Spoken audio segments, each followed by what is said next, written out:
Bonjour et bienvenue sur le podcast du Centre de prévention du suicide intitulé « Le deuil après suicide, parlons-en ».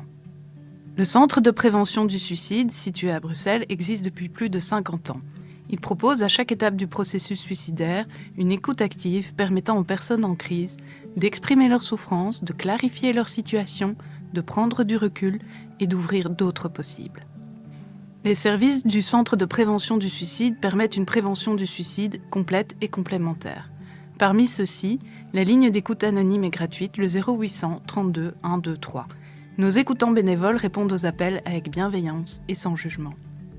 Le Centre de prévention du suicide propose également des consultations pour accompagner la crise suicidaire et le deuil après suicide, des formations et des sensibilisations, des interventions en collectivité suite à un passage à l'acte suicidaire et un centre de documentation.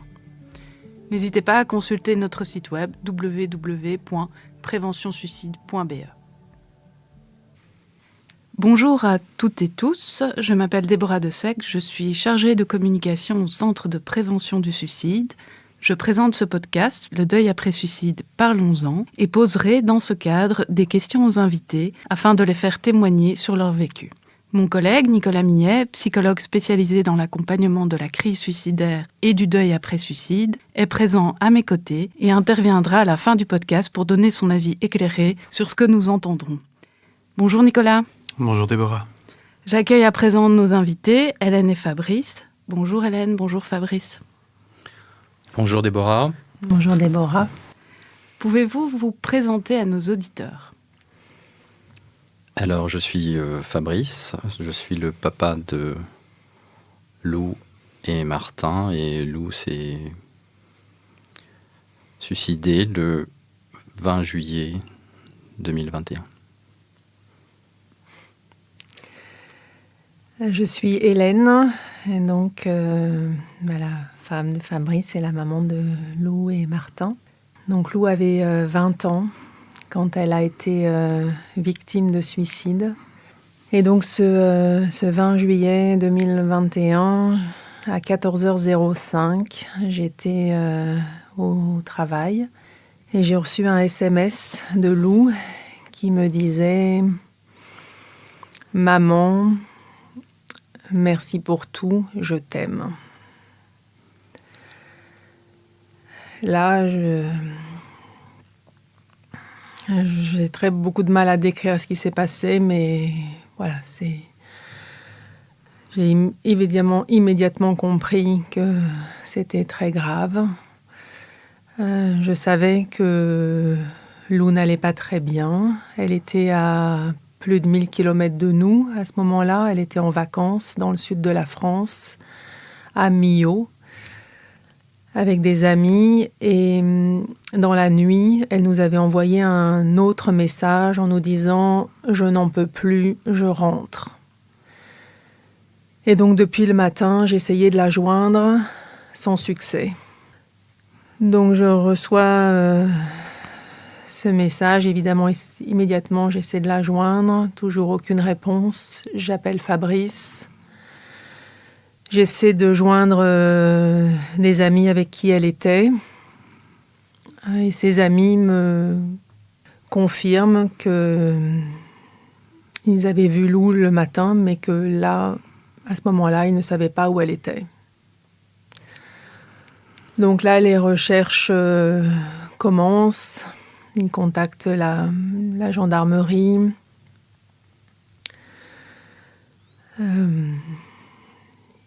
Ils contactent la sécurité du viaduc de Millau, où on leur dit qu'il ne s'est rien passé, que tout va bien.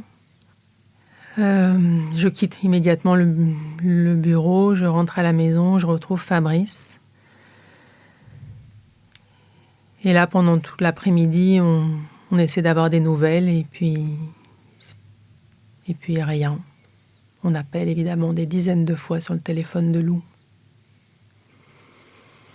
Donc oui, c'est à ce moment-là qu'on décide de partir. Donc on prend la voiture et on roule toute la nuit vers l'endroit où elle passait ses vacances. Et donc au matin, on arrive dans un lieu assez idyllique avec une vieille bâtisse du XIIIe ou du XIVe siècle, au bord du Tarn, avec une vue magnifique sur le viaduc de Millau. On voit les gendarmes qui cherchent Lou avec des chiens, des plongeurs dans la citerne. Enfin, c'était assez surréaliste, parce qu'on ne pensait pas se trouver dans ce genre de situation. Et ça dure 48 heures. Donc, ce qui nous a permis, en fait, de nouer un début de relation avec les amis de Lou, qu'on ne connaissait pas très bien, puisqu'elle avait 20 ans et qu'on les avait vus pour certains et jamais vus pour d'autres. Et puis, finalement, au bout de 48 heures, les gendarmes n'ont rien trouvé. On fait appel à la Légion, qui fait une battue sur les bords du Tarn pour essayer de retrouver Lou. Et finalement, ils rappellent la sécurité du pont, et la sécurité du pont vérifie ses vidéos et s'aperçoivent qu'à 14h05, il y a quelqu'un qui saute du pont. Voilà. Donc la gendarmerie confirme le décès de Lou, et je demande à voir le corps, et le commandant de gendarmerie me dit non, il faut mieux pas. Donc ça, c'est quelque chose qui était dur sur le coup et dur à entendre. Ensuite, on était tous choqués, évidemment, et donc on a pris les amis de Lou ensemble, et on leur a dit vous devez continuer à vivre pour vous, pour poursuivre vos rêves, et puis vous devez continuer à vivre aussi pour Lou. Et ça a été un moment assez fort. Et puis ensuite, on a dû partir, parce qu'il fallait qu'on rentre à Bruxelles récupérer Martin, notre fils, qui rentrait d'Espagne à ce moment-là. Oui, donc c'était important pour nous d'être avec Martin, donc, qui était en Espagne. On avait dû lui parler en fait par téléphone pendant ces 48 heures. On l'avait tenu au courant, évidemment. On avait espéré pouvoir lui annoncer le décès de sa sœur de vive voix. Mais en fait, les réseaux sociaux nous ont rattrapés, donc on a été obligés de faire cette annonce par téléphone, ce qui a été aussi quelque chose d'assez difficile. Mais donc, il était essentiel pour nous qu'on soit là au moment où il arrivait à l'aéroport de Bruxelles et qu'on puisse le serrer dans nos bras. Voilà. Après c'est une période qui paraît assez irréelle. On est rentré chez nous. On est capable de rien faire. En fait, on n'est pas capable de cuisiner. On n'a pas envie de se lever. Donc, heureusement, on a eu des amis et de la famille qui sont arrivés très vite à la maison, qui ont traversé la France pour nous rejoindre à Bruxelles. Et qui nous ont aussi soutenus, non seulement dans la logistique au quotidien, mais aussi pour préparer les obsèques. Parce que forcément, quand on perd sa fille de 20 ans, on n'a jamais pensé aux obsèques. Et on a des amis qui nous ont aidés à avoir la plus belle église de Paris pour ces obsèques. Une des plus belles églises. On a essayé de tout donner en fait pour cette dernière journée. On avait l'impression c'était une des dernières fois qu'on pouvait vraiment faire quelque chose pour Lou. Et c'était aussi en période Covid, donc avec des nombres limités de personnes. Donc dans l'église, c'était le seul lieu en fait où on pouvait accueillir. Il n'y avait pas de jauge. Donc on a commencé par une cérémonie à l'église, et puis on a rassemblé tout le monde dans les locaux de l'école de Lou à Paris, qui se trouvait pas très loin de cette église. Ensuite on est parti au crématorium avec la famille et les amis proches, et on a fini par une réception en fait sur une péniche, où là, Donc beaucoup d'amis de Lou sont venus ce soir. Et il y a eu de très beaux moments de partage. On a commencé à découvrir en fait notre fille à travers ses amis. Enfin, une de ses amies nous a offert un magnifique tableau. Elle danse dans le vent. On a tout donné. On est sortis de là épuisés. Mais à la fin de la journée, je me suis dit... Voilà, ce matin, je pensais que ça allait être la journée la plus horrible de ma vie. Et au final, il s'est passé des choses, quelques beaux moments. Et après coup, on s'est rendu compte que cette journée avait eu beaucoup d'importance dans notre deuil, dans notre reconstruction et dans notre manière de dire adieu à Lou, évidemment. Vous avez dit que Lou a été victime de suicide. Est-ce que vous pouvez revenir sur cette phrase ? Je dis que Lou a été victime de suicide parce que j'ai un peu l'impression que le suicide de Lou, c'est un peu comme un accident, en fait. C'est-à-dire j'ai l'impression qu'elle a été dépassée elle-même. J'ai l'impression qu'elle n'a pas vraiment eu conscience du niveau de sa détresse. Et j'ai l'impression qu'elle n'était plus elle-même quand elle a commis ce geste. Et j'ai aussi l'impression qu'elle s'est retrouvée en fait au mauvais endroit, au mauvais moment, dans un environnement qui ne lui convenait pas. Oui, parce que son suicide a été vraiment quelque chose qui nous a pris par surprise, un choc. Parce que Lou, elle n'avait pas de problème psychologique majeur de notre point de vue, quoi. Elle était brillante dans ses études, rayonnante. Par exemple, elle a appris l'anglais en 3 mois quand on est allé aux États-Unis. Elle a eu son baccalauréat donc en français avec une mention très bien. Elle a intégré une des meilleures écoles de sciences politiques, ou la meilleure école de sciences politiques en France, du premier coup. Et elle avait beaucoup d'amis, donc elle s'était investie dans la vie de son école. Elle avait aussi une fibre artistique, donc une grande sensibilité. Moi, je trouvais qu'elle écrivait très très bien, et ça a été corroboré par ses professeurs, qui nous avaient plusieurs fois dit qu'elle avait un vrai talent d'écriture. Elle chantait, elle a une belle voix, et donc il y avait pas grand-chose qui pouvait nous indiquer que c'était aussi qu'elle était dans une telle souffrance, quoi. Donc on voyait bien, elle avait un manque de confiance en soi, mais qui n'est pas étonnant à cet âge-là. De temps en temps, c'est vrai que ça prenait des proportions assez bizarres, donc elle nous avait dit qu'elle avait intégré son école par chance, ce à quoi on lui a répondu que c'est comme ça les concours, on intègre, il faut un peu de chance quand même pour intégrer une bonne école. On avait l'impression qu'elle avait un petit syndrome de l'imposteur, mais ça on l'a peut-être même découvert plus tard.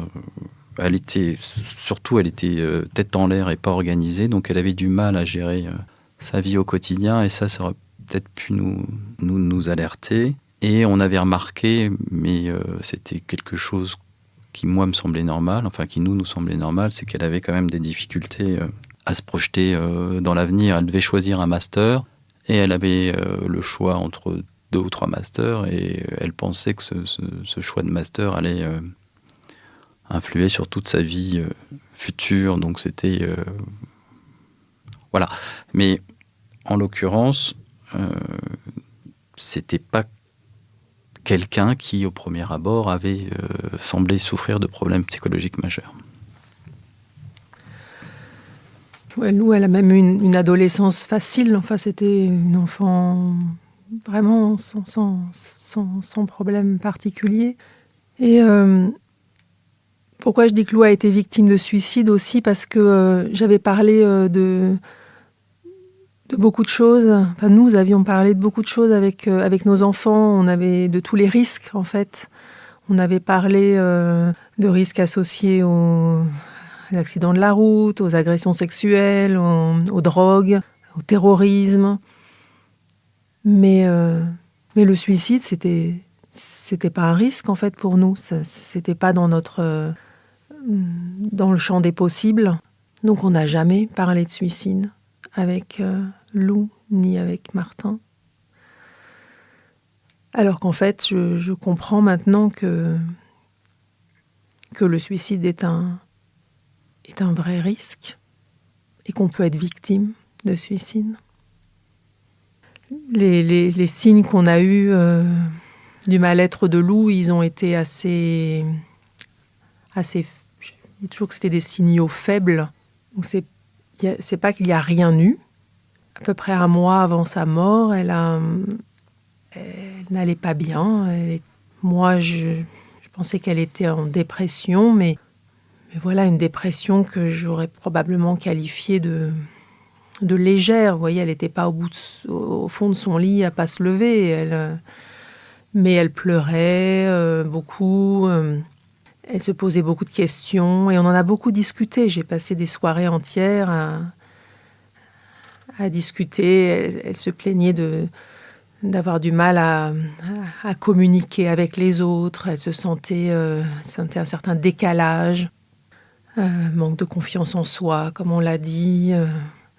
Donc tous ces sujets-là avaient été abordés. Et il y avait des rires dans sa chambre quand elle accueillait des copines à ce moment-là. Donc voilà, c'était pas du tout noir. Juste avant son suicide, elle était clairement très fatiguée, psychologiquement, physiquement. Elle a attrapé le Covid. Donc elle est arrivée en fait dans ce lieu idyllique que décrivait Fabrice, dans un état de détresse et de fatigue psychologique et physique. Et donc, je pense qu'il y a eu un énorme décalage en fait entre ce qu'elle ressentait à l'intérieur d'elle à ce moment-là et ce qui se passait autour d'elle. C'est-à-dire une trentaine de personnes qui avaient envie de faire la fête dans un bel endroit. Et donc on pense que c'est aussi une des raisons qui a déclenché cette crise suicidaire. Mais personne sur place, ses amis ont bien vu qu'elle n'allait pas bien. Ils ont vu qu'elle n'était pas comme d'habitude. Mais de la même manière que nous, avant son départ, on n'avait pas vraiment identifié le problème. Eux non plus n'ont pas su détecter. Ils ne connaissaient rien à une crise suicidaire. Personne n'avait à ce moment-là aucune connaissance, aucune compétence, et personne n'a été capable, en fait, de prendre la mesure de la gravité de l'état de Lou. Et comme j'ai dit tout à l'heure, je ne sais même pas si elle avait conscience de cette gravité. Elle n'a laissé aucune lettre.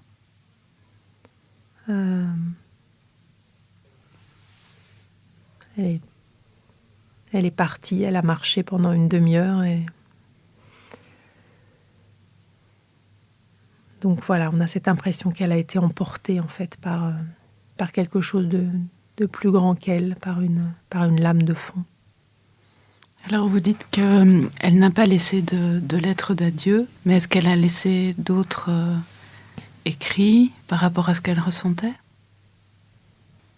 Oui, on a dû, comme le disait Hélène, il n'y avait que des signaux faibles, donc on a dû rechercher des explications, on a dû créer notre explication, et on a découvert en fait après son suicide des dessins, des textes, des poèmes et même des vidéos où elle s'exprime sur le fait qu'elle s'aime pas, qu'elle a du mal à trouver sa place, qu'elle cherche son identité, qu'elle se sent déconnectée des autres. Donc il y avait dans ces éléments un début d'explication, enfin en tout cas une explication sur ce décalage entre ce qu'elle projetait et ce qu'elle était au fond d'elle. Donc on a trouvé des phrases et des poèmes qui sont quand même très noirs. Je peux vous en lire quelques extraits, parce que pour nous, c'est des phrases qui nous ont aidés en fait à essayer de comprendre. Je ne pense pas qu'on ait complètement compris, mais en tout cas essayer de comprendre.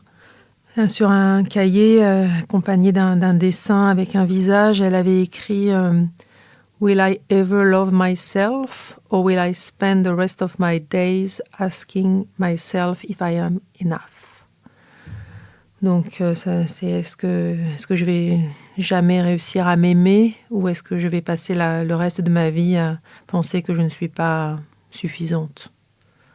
Après, elle avait écrit en français « J'ai tellement mal, mes entrailles sortent de mon corps, glissent de ma gorge, menacent de s'échapper à chaque mot échangé. Moi-même, je me barre, me casse, prends le large, et espère pouvoir dériver jusqu'à une plage où tout sera réparé. » Celle-là, elle est terrible. Quand on découvre ça, c'est très très dur. Puis elle avait écrit « Pourquoi je suis là ?» L'impression d'être déconnectée des autres. Donc c'est vraiment quelque chose qui revenait souvent, ce problème de connexion. Ouais, donc ce qu'on a compris, c'est qu'il y avait, c'est ce que je disais tout à l'heure, un grand décalage entre Lou à l'extérieur et Lou à l'intérieur. On a découvert aussi en discutant avec ses amis qu'elle avait une grande capacité d'écoute et de compréhension en fait de l'état psychologique de ses amis, qu'elle leur donnait des conseils, qu'elle était considérée en fait j'allais dire comme la psychologue du groupe. Mais ce qu'on a découvert aussi, c'est qu'elle n'a jamais parlé ou a très peu parlé des problèmes qu'elle avait. Et donc, en fait, elle recevait beaucoup du mal-être de ses amis, qui étaient assez grands en cette période de Covid, puisqu'ils ont été confinés comme tout le monde. Et en retour, elle ne s'épanchait pas, quoi. Donc, je pense que ça ne l'a pas aidée. On soupçonne une hypersensibilité, bien que ce ne soit pas tout à fait très marqué, parce qu'elle n'avait pas d'hypersensibilité sur un sens en particulier, mais elle était très sensible. Et ce qu'on a découvert aussi, c'est ce que disait Hélène sur cette connexion, donc avec les autres, elle avait un niveau d'exigence élevé sur la qualité de ses relations, et elle se rendait pas compte elle n'avait pas l'air de se rendre compte qu'à des moments, on peut avoir des relations superficielles et c'est OK. Et à d'autres moments, on peut avoir des relations plus profondes avec les mêmes gens et c'est très bien. Et donc, en fait, ce qu'on a compris, c'est qu'elle était à l'aise dans des relations en petits groupes, et par contre que les grands groupes ne lui réussissaient pas du tout. Et donc là, le fait de se retrouver dans un grand groupe en allant mal a été un des facteurs déclenchants de sa crise suicidaire. Voilà. Et en découvrant ces vidéos où en fait elle parle donc à son ordinateur comme elle aurait dû parler à un psychologue, en fait, c'est ce qui lui a une des choses probablement qui lui a manqué, c'est d'avoir quelqu'un à qui elle aurait pu se confier, qui aurait pu l'aider à trouver son chemin. Merci de nous avoir raconté votre histoire et celle de Lou. Vous avez parlé à un moment donné de reconstruction. Justement, comment on peut se reconstruire après un tel drame ? Face à un suicide, et face au suicide de son enfant, on est totalement démoli. On a de la culpabilité, on a un gros sentiment d'échec. Et on a beaucoup de souffrance. Donc, on remet tout en question, toute l'éducation qu'on a donnée à nos enfants, toute l'éducation qu'on a reçue, toutes les valeurs de la société, on n'a plus de certitude.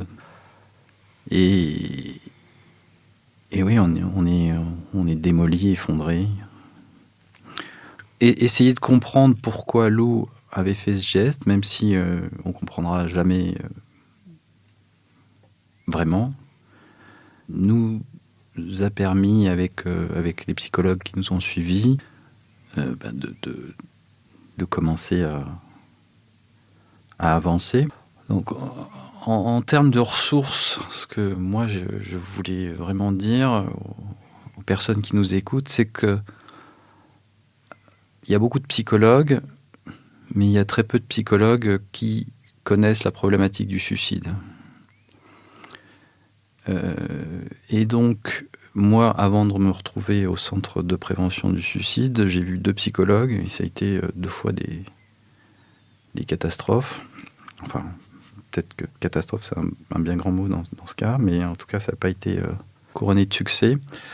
Donc, il faut absolument que les personnes qui sont endeuillées par suicide et qui ont perdu leurs enfants par suicide, ou les deux, de trouver un psychologue qui soit, ou une psychologue qui soit compétent sur ce domaine. Et c'est pour ça que nous, on s'est adressé au centre de prévention du suicide, et finalement, ça nous a beaucoup aidés. On a fait un suivi en famille au départ, mais notre fils a dû partir faire ses études en France, donc on a continué en couple, et ça a été ça a été salvateur, parce que c'est comme ça qu'on a commencé à avancer à nouveau. Je crois que ça a été important aussi de faire ça en couple, parce qu'en fait, dans notre recherche, il faut essayer de construire une histoire, une réponse à pourquoi est-ce que Lou a fait ce geste, et donc de se construire en fait ensemble cette histoire. C'était important, parce que je pense qu'il y a un grand risque après le suicide d'un enfant, ou la mort d'un enfant, c'est que le couple,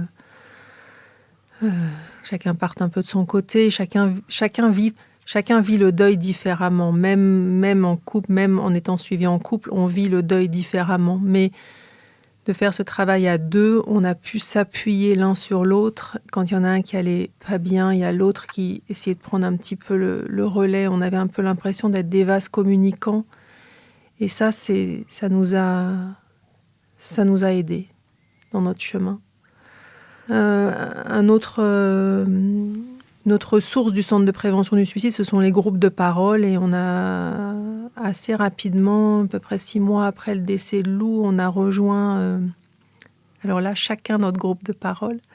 Et c'est une expérience nécessaire, je pense, de rencontrer d'autres personnes qui sont endeuillées par suicide, de pouvoir partager, se rendre compte qu'on n'est pas les seuls à vivre toutes ces émotions, libérer la parole avec des gens qui comprennent, en fait, parce qu'on a tous vécu des choses très similaires.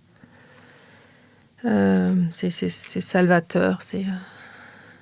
Et en fait, grâce à ces groupes de parole et grâce à notre travail au centre de prévention du suicide, on a pu vraiment comprendre le suicide.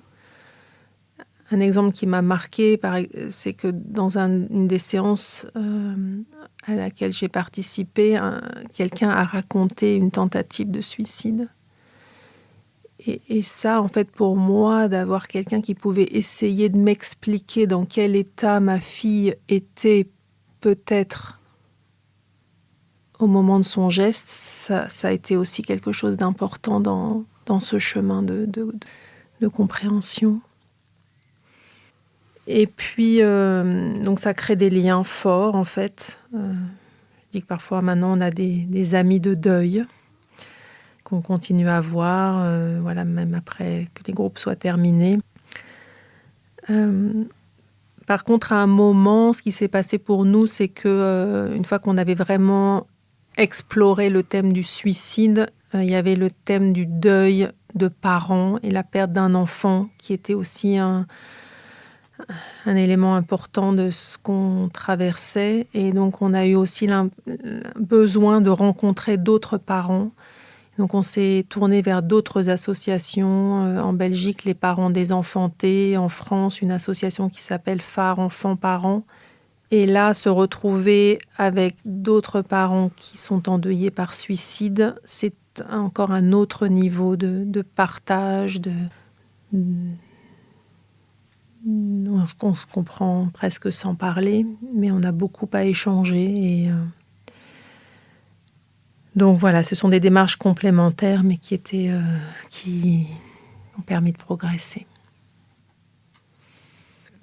Moi, ce que je voulais aussi rajouter, c'est que on s'est mis à s'éduquer en fait sur la mort, sur le suicide, et on a énormément lu, écouté de podcasts, visionné des reportages. Donc, il y a le docteur Forêt qui a écrit un livre sur le deuil après le suicide d'un proche, Vivre le deuil et se reconstruire, qui est très, on va dire, très éclairant sur les différentes phases de deuil, même si on les traverse de manière différente, en étant des individus différents.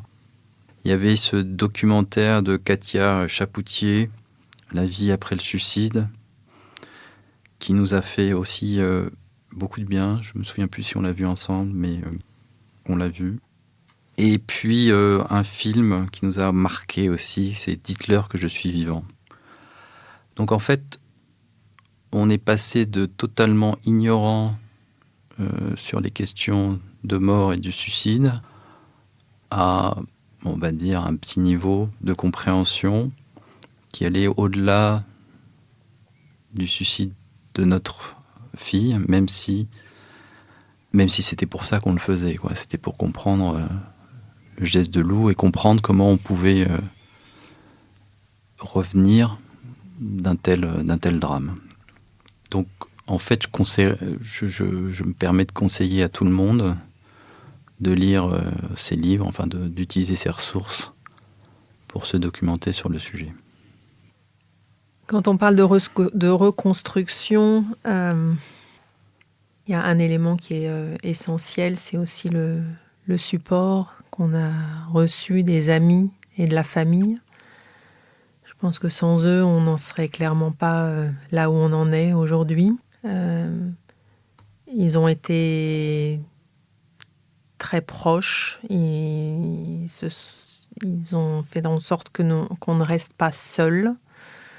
Le support n'est pas forcément arrivé des amis qu'on croyait les plus proches. Donc ça, les relations changent. De toute façon, tout change après un suicide. Mais on a eu cette chance extraordinaire d'avoir quelques amis qui clairement savaient faire et qui nous ont montré beaucoup d'empathie, beaucoup d'amour. Pour certains, c'était un petit peu plus difficile et sur les conseils de notre psychologue, en fait, on a essayé de leur expliquer ce qu'on était en train de vivre. Parce que forcément, c'est inimaginable. Personne ne sait, heureusement que très peu de personnes savent ce que c'est que de vivre un deuil d'un enfant. Et donc, on a partagé avec eux des textes, on a partagé les fameux podcasts dont parlait Fabrice. Et en fait, ils nous ont remerciés. Ils nous ont remerciés parce que beaucoup hésitaient. Est-ce qu'il faut parler de l'enfant? Est-ce qu'il ne faut pas en parler? Voilà. Est-ce que ça fait 3 fois qu'on invite Fabrice et Hélène et qu'ils ne veulent pas venir? Est-ce qu'il faut continuer à les inviter une 4e fois? Et on leur a permis de s'informer aussi sur le deuil, le temps du deuil et les phases du deuil. Après, il y a des choses qui étaient compliquées pour nous, même avec les amis, par exemple des repas de plus de 6 personnes. C'était pas possible parce qu'en fait, on avait tellement besoin de parler de nous, de parler de Lou, que en grand groupe, ça fonctionne pas. Donc, on a pris très vite le parti d'éviter et aussi d'expliquer à nos amis en fait que non, on n'irait plus à la soirée poker avec 15 personnes, mais que par contre, on voulait bien faire plusieurs petits dîners et que ça nous faisait du bien. Donc, ils ont évolué aussi avec nous.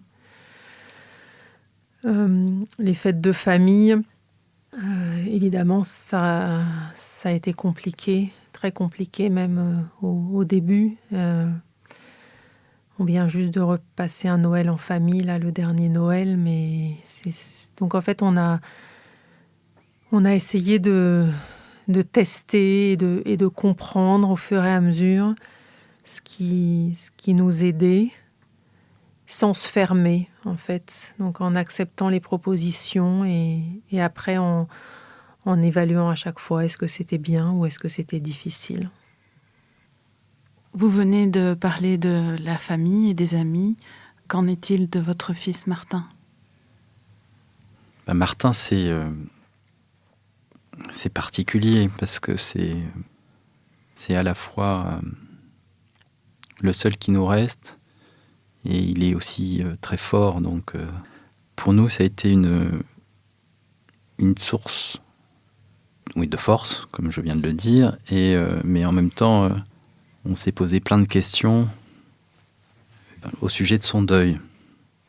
Ce qui était particulier, c'est qu'en septembre 2021, il a quitté notre maison pour ses études. Donc c'était à la fois difficile pour nous de le voir partir, mais ça nous a permis en fait d'être nous-mêmes sans lui imposer notre peine au quotidien. Donc nous, ça nous a donné un certain espace pour vivre notre deuil à notre façon. Et lui, ça lui a permis de construire sa vie parce qu'il a maintenant 20 ans et de vivre son deuil à son rythme. Parce que ce dont on s'est aperçu, c'est que son rythme est différent, vraiment différent du nôtre. Son rythme je ne sais pas si on peut parler de rythme, mais en tout cas, la façon dont il vit son deuil est très différente de la façon dont on le vit, nous. Et les stratégies qu'il met en place sont complètement différentes. Et ça peut être difficile pour des parents de le comprendre. Et en échangeant avec d'autres parents, on s'est aperçu que les personnes plus jeunes réagissaient de manière assez différente face au décès d'une sœur ou d'un frère. Et donc, il a mis en fait 2 ans pour parler du décès de sa sœur à ses nouveaux amis. Et nous, on avait un peu d'interrogation vis-à-vis de ça. Mais en fait, ce qui a changé dans notre relation avec Martin, c'est qu'on a une attention maintenant beaucoup plus importante sur les émotions, ce qu'on n'avait pas forcément avant. On n'était pas forcément une famille très portée sur les émotions. Et donc, on fait attention à des choses, à des petits signes qu'on ne prenait pas en compte avant. Donc, est-ce que tu vas bien ? Comment ça va ? Et c'est pas juste des phrases de politesse, c'est vraiment des phrases où on essaie en fait de comprendre où est-ce qu'on en est d'un point de vue de la santé mentale. Voilà. Et on parle beaucoup plus de ça. Et c'est ça qui a changé dans notre relation avec lui. Et lui nous a beaucoup aidés puisque c'était une des raisons pour lesquelles on a choisi de continuer d'avancer. Oui, et puis par rapport à Martin, on est aussi très attentifs parce que nous, on vit notre deuil à 2, mais lui, lui, il est tout seul. Voilà, c'était le seul frère de Lou. Et Donc on imagine que ça peut être compliqué, difficile. Donc il vient aussi au centre de prévention du suicide et il se fait accompagner. Mais on est vigilant de rester très proche de lui. Vous avez parlé des 48 heures quand vous êtes arrivé en France, à Millau. Vous avez rencontré les amis de Lou. Vous avez aussi parlé des obsèques avec eux. Quel rôle ont-ils joué ou jouent-ils encore ? Alors, les amis de Lou, c'est très particulier. Puisqu'on les connaissait, on en connaissait certains, c'est ce que j'ai déjà dit, on en connaissait certains, mais pas d'autres. Et en fait, on a découvert des facettes de notre fille qu'on ne connaissait pas à travers eux. On ne savait pas qu'elle était super drôle. Enfin, on le savait, mais drôle d'une autre manière, que j'ai dit aussi tout à l'heure, qu'elle savait recueillir les témoignages, qu'elle savait écouter.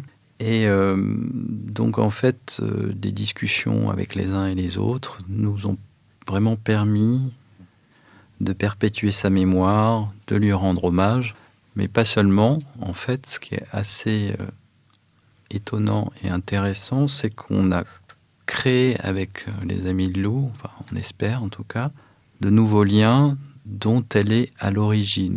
Du coup, on a l'impression, des fois, d'être leurs oncles et tantes, à qui ils peuvent raconter des choses qu'ils ne raconteraient pas à leurs parents.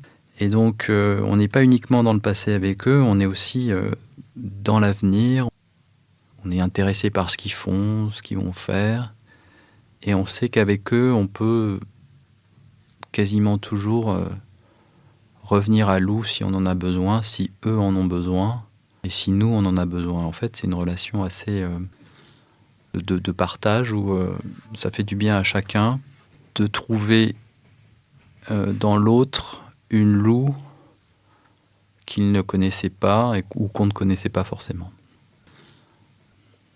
On a parlé du rythme du deuil. Pouvez-vous nous en dire plus ? C'est un vaste sujet, Déborah. Le rythme du deuil, c'est un rythme très lent et c'est sûr, qui est propre à chacun, comme on l'a évoqué, mais surtout qui n'est pas linéaire en fait. C'est-à-dire que parfois on a l'impression qu'on progresse, qu'on a repris goût à certaines choses, et puis tout peut s'écrouler. Je sais même pas le lendemain, ça peut être dans la même journée en fait, où on peut vivre des choses, des émotions extrêmement différentes. Il y a des choses qui peuvent bien se passer une fois. Je parlais des dîners entre amis, ça peut bien se passer une fois, et puis la fois d'après, c'est catastrophique. Enfin, c'est pas catastrophique, mais ça ne se passe pas comme on l'avait imaginé. C'est un très très lent processus de reconstruction. On se sent à certains moments très très vulnérable.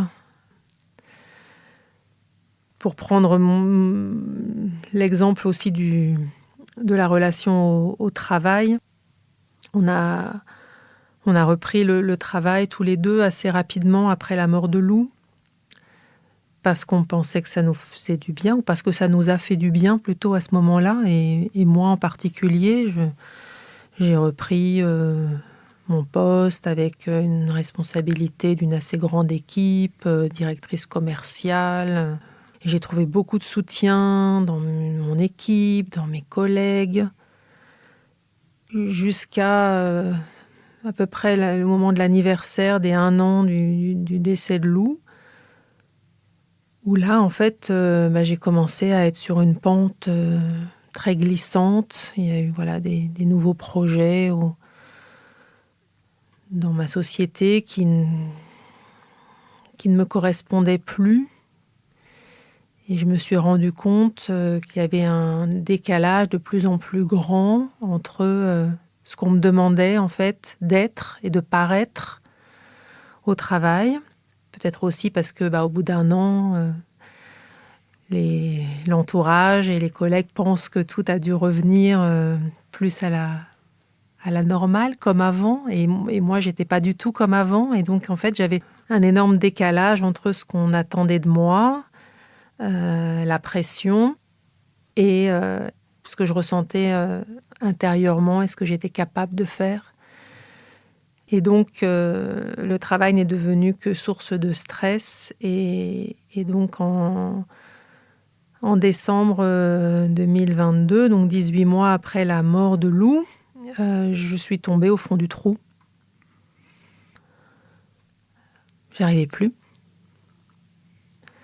Et donc, j'ai commencé à prendre des antidépresseurs à ce moment-là. Ils n'ont pas toujours bonne presse, les antidépresseurs, mais quand on va vraiment mal, ça peut être une béquille qui nous aide un tout petit peu à surnager. Et puis, mon médecin m'a mis en arrêt maladie et donc ça fait plus d'1 an maintenant et d'enlever ce stress et cette pression qu'en fait je portais sur mes épaules depuis 18 mois m'a permis ou me permet petit à petit de remonter la pente, mais je me sens encore très fragile et je prends souvent l'image du homard. J'ai l'impression d'être un homard qui est en train de se transformer, qui est en train de changer de taille et du coup qui a dû laisser sa carapace à côté et qui pour l'instant est sans carapace. Donc je suis un homard en cours de reconstruction. Je voudrais revenir sur les antidépresseurs parce que, comme l'a dit Hélène, ils ont souvent mauvaise presse. Et en voyant, moi, l'effet que ça faisait, l'effet que ça faisait sur Hélène, j'ai commencé à en prendre aussi, en fait. Et je dois dire que ça m'a fait énormément de bien. Parce que, alors sans faire l'apologie des antidépresseurs, ça m'a permis de retrouver un niveau d'énergie qui était nécessaire pour pouvoir avancer. Parce que avant ça, avant de prendre ces antidépresseurs, donc, j'avais du mal à dormir, j'avais un niveau d'énergie totalement à zéro. Et c'est pas une panacée, mais en tout cas, c'est une des ressources qu'il ne faut pas hésiter à utiliser, temporairement ou pas, pour justement vous aider à remonter la pente. Est-ce que vous souhaitez encore aborder d'autres ressources ? Alors, il y a quelque chose d'assez étonnant qui s'est passé suite à nos lectures, à notre cheminement, c'est qu'on a retrouvé, ou on a trouvé peut-être, une certaine spiritualité qui n'est pas dogmatique, c'est pas de la religion, c'est de la spiritualité qui nous fait du bien. Dans la lecture, par exemple, des livres de Stéphane Alix, on a trouvé un certain espoir sur des niveaux élevés de conscience, enfin, sur un certain nombre de choses auxquelles on n'était pas du tout sensible précédemment. Et puis, il y a une autre chose qu'on a commencé à faire et qui, je trouve, nous fait du bien, c'est du yoga. C'est bête comme chou, mais en fait, on fait un yoga très lent qui nous permet justement d'aligner nos niveaux d'énergie on va dire, spirituelle avec nos niveaux d'énergie physique, et faire du bien à son corps, en fait, permet à l'esprit d'être plus tranquille. Et ces deux choses-là, c'était vraiment des choses auxquelles j'étais pas du tout sensible ou préparé avant le décès de Lou.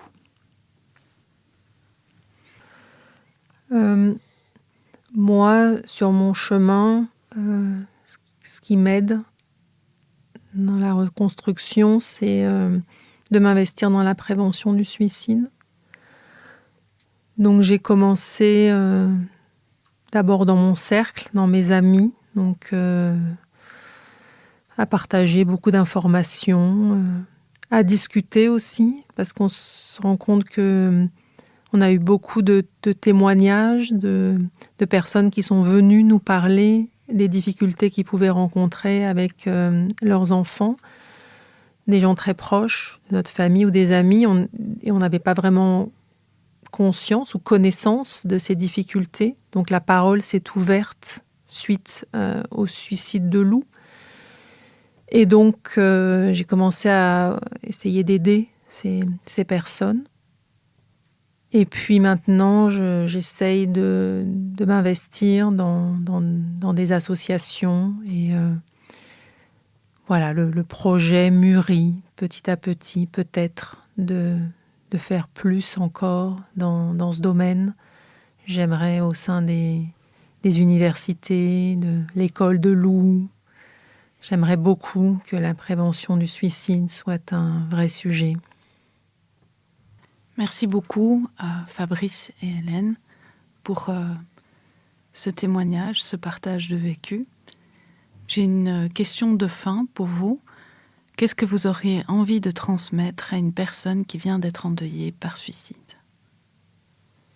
Alors moi, je voudrais dire que on s'attend pas à vivre ce genre d'expérience. C'est une expérience terrible, c'est une expérience horrible, mais on peut en revenir.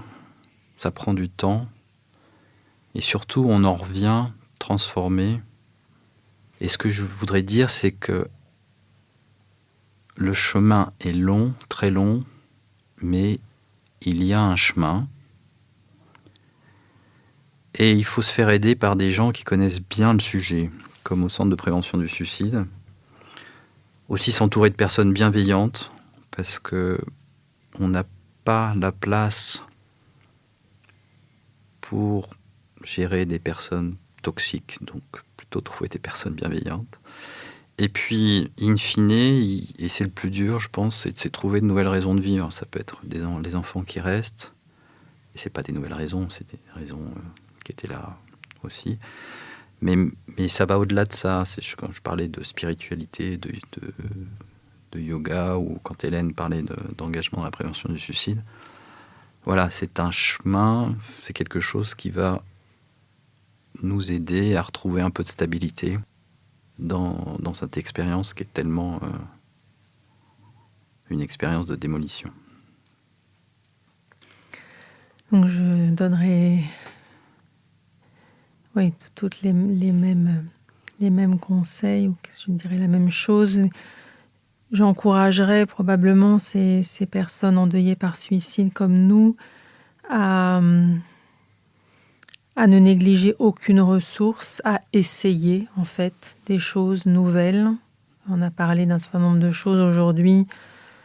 Je pense que si on nous avait dit il y a 3 ans que on allait s'émerveiller devant un arbre en fleurs, qu'on allait faire un stage de yoga, qu'on allait avoir envie de partir marcher dans la montagne, je pense qu'on n'y aurait pas cru.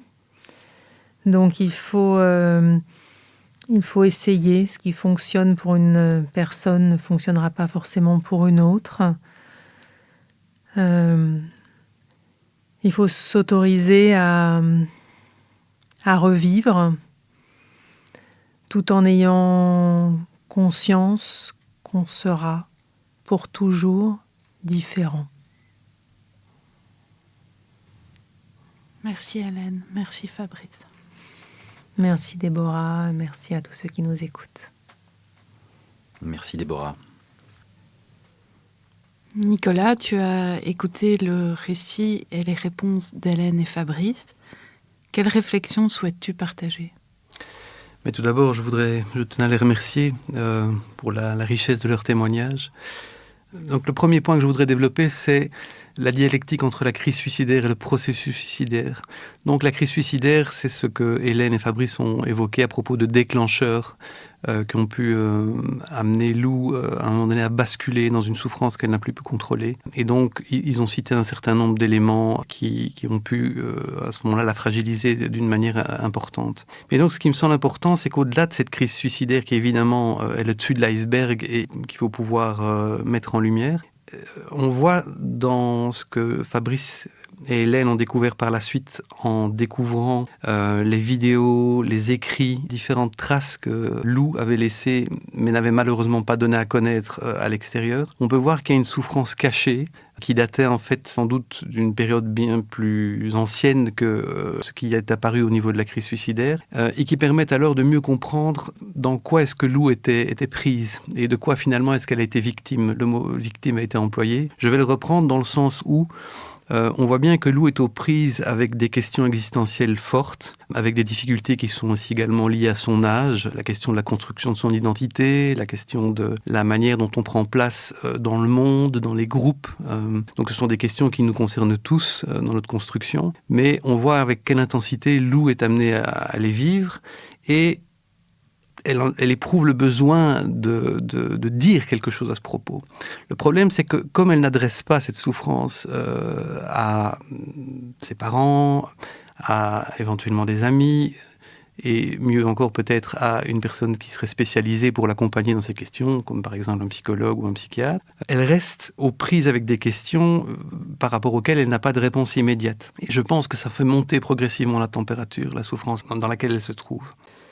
Donc, la première chose que j'aurais envie de dire, et que Fabrice et Hélène ont d'ailleurs évoqué à propos de leur fils Martin, c'est combien la prévention du suicide, mais plus largement le souci à porter, je dirais, à la santé mentale de tout un chacun, à l'équilibre mental de tout un chacun, passe par la possibilité d'exprimer sa souffrance et de l'adresser à un autre. Si cette souffrance est exprimée, mais pour soi-même, le problème c'est qu'on reste en vase clos. Donc, les questions que Lou a évoquées, si elles avaient pu être accompagnées, on peut penser que on se serait donné plus de chance pour que petit à petit, elle puisse voir comment composer avec les difficultés qu'elle rencontrait, sachant que tout un chacun peut être pris avec un certain nombre de difficultés qui peuvent nous paraître difficiles à surmonter dans un premier temps. Et donc pour m'appuyer sur les mots de Lou qui se demandait si elle pourrait s'aimer un jour et si elle était suffisante, me vient à l'esprit la pensée d'un auteur italien qui prend la métaphore d'un diable qui sort de sa boîte avec un ressort qui le fait sortir de sa boîte pour dire que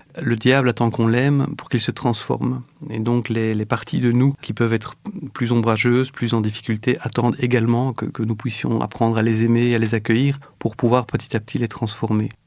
Un autre élément que je souhaiterais développer, que Fabrice et Hélène ont mis en lumière très très bien, c'est la pluralité des chemins qu'on est amené à développer pour tenter pas à pas de se reconstruire. Dans un premier temps, ça paraît inenvisageable, inaudible même, l'idée qu'on peut se relever d'un événement comme celui-là. Et comme le disait Hélène, on s'en relève, mais on s'en relève évidemment différemment, transformé, à tout jamais marqué par cette expérience terrible. Et à la fois, pour surmonter une expérience aussi terrible, ça demande d'aller développer de nouvelles ressources, d'ouvrir de nouveaux chemins, et je trouve que le témoignage, aussi bien de Fabrice que d'Hélène, montre à quel point ils ont été amenés à dépasser peut-être certaines appréhensions.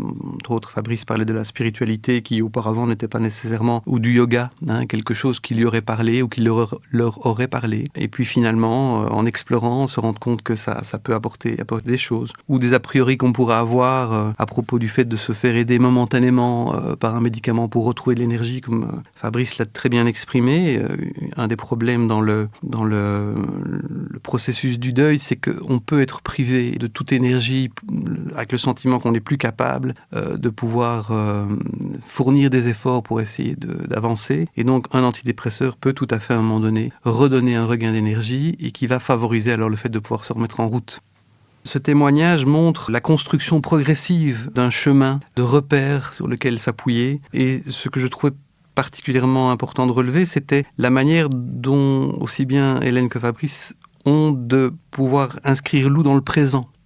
pas uniquement dans le passé de la souffrance de Lou et de son suicide, pas uniquement dans le passé des bons souvenirs qui ont pu être vécus avec elle, mais aussi comment réinscrire Lou dans le présent. Et entre autres, dans le rapport qu'ils sont amenés à développer avec des amis de Lou qui connaissaient déjà, mais moins bien, et avec d'autres amis qui ne connaissaient pas encore, on voit là combien ce qu'ils peuvent, eux, témoigner de Lou à ses amis, mais inversement, ce que les amis de Lou peuvent témoigner de ce que Lou pouvait être dans ses relations sociales, dans ses relations amicales, ça fait apparaître de nouvelles facettes de Lou. Et donc, ça permet de faire vivre quelque chose à travers les relations aussi avec ces jeunes qui se développent petit à petit, de faire vivre Lou autrement. Donc, comme ils l'exprimaient l'un et l'autre, c'est à partir de Lou que ces relations sont nées, se développent actuellement. Donc, il y a toujours quelque chose de Lou qui est à l'œuvre. Il y a toujours quelque chose de Lou qui est à l'œuvre également dans le besoin, aussi bien de Fabrice qu'Hélène, de pouvoir continuer à parler de Lou dans le présent, de continuer à pouvoir l'inscrire dans leur vie de famille, dans leur vie sociale.